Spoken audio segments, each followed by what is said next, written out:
hair was a little longer there. And you got fit for this role.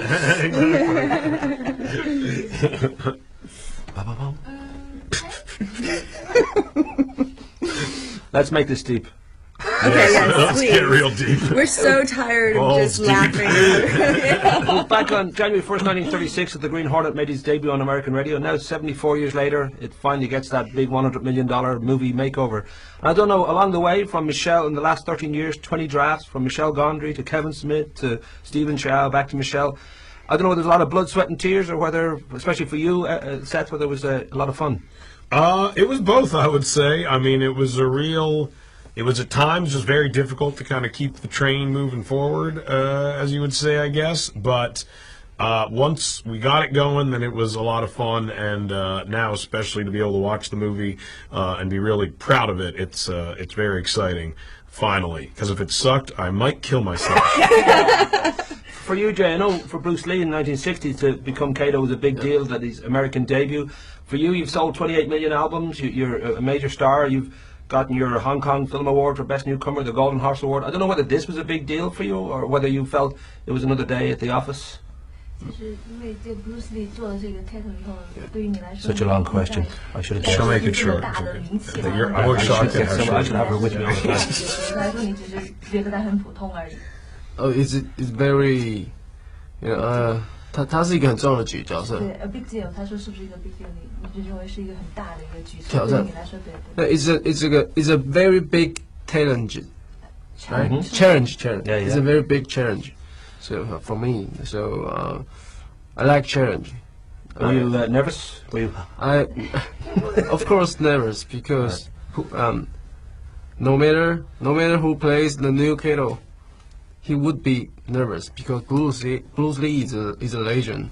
No one can replace him. But also excited because my parents can see my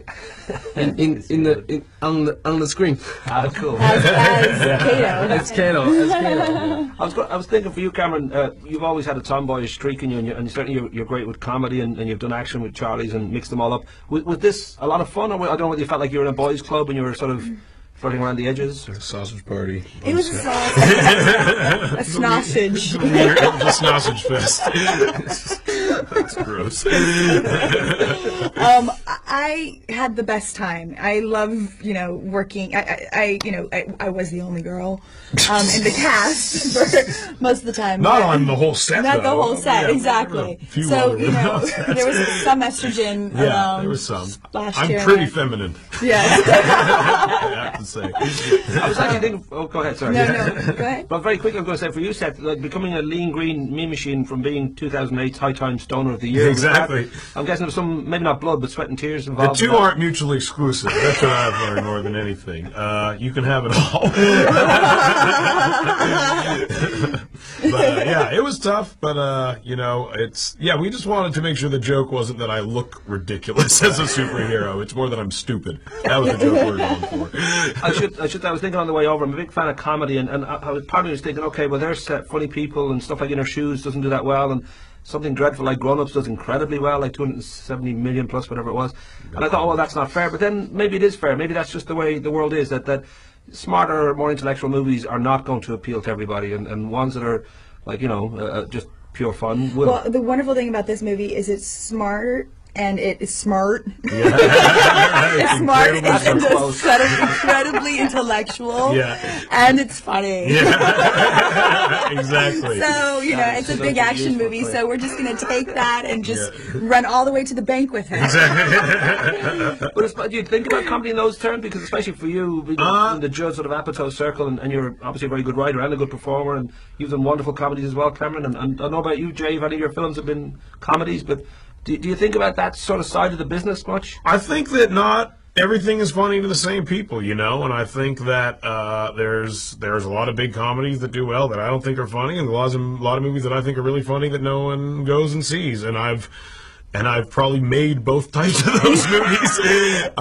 So it's all fair game. I think you never know really what people are going to laugh at. Ultimately, you can try to guess, but you never know. Like The Big Lebowski didn't make a lot of money in the theaters. It's one of the best movies of all time. But at the same time, there are some really funny movies, like Ghostbusters is one of the biggest movies ever. So movies can be both, and they can be neither. So you just kind of got to hope to be one of the ones that's good and successful. Ditto for you, Cameron? Ditto. Ditto, Jay? Ditto. Yes, just say yes. Rock and roll. Okay, thank you. Thanks a lot, man.